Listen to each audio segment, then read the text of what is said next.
Alguna vez escuché de un científico social, un intelectual con altos estudios, pero además, y lo más interesante, cristiano practicante. La siguiente reflexión. Abro comillas. Dios es el único que tiene el poder para transformar, no solo al ser humano, sino también las sociedades. Y además, transformar las causas estructurales de los problemas humanos. Cierro comillas.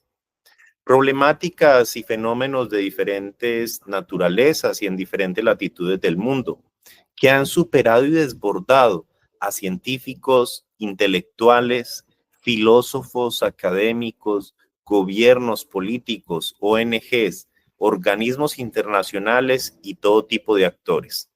Esta afirmación que resalta el poder transformador de Dios es cierta y es una realidad que la mayoría, incluyéndome, no tenemos la capacidad de ponderar y otros pocos de reconocer dada la profundidad. Pero también es cierto, es decir, lo anterior no excluye que como seres humanos estamos llamados a realizar aportes valiosos.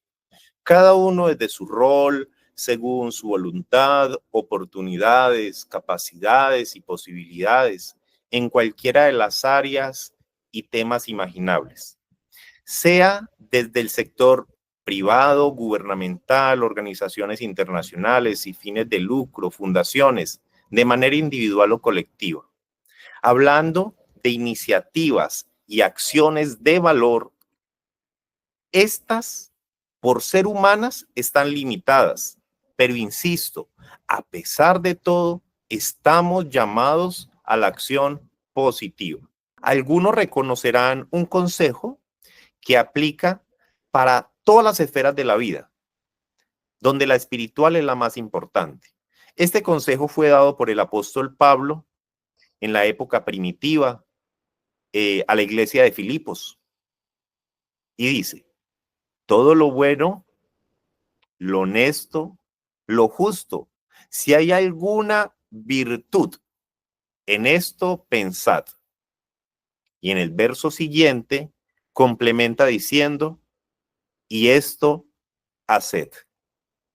El concepto de valioso seguro que va a cambiar de persona a persona, de comunidad en comunidad, pero todo se dilucida cuando un creyente en el Dios creador que reconoce que Dios es el autor de las reglas morales, hablamos de normas sociales que determinan lo que es bueno y justo, y reglas éticas, hablamos de principios universales que orientan el buen comportamiento humano.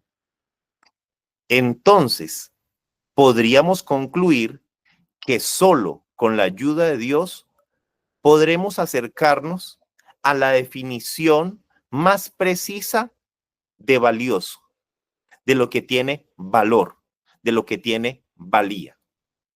Aunque podamos optar consciente o inconscientemente por no hacer nada, o peor aún, por ser un obstáculo a estos aportes de valor.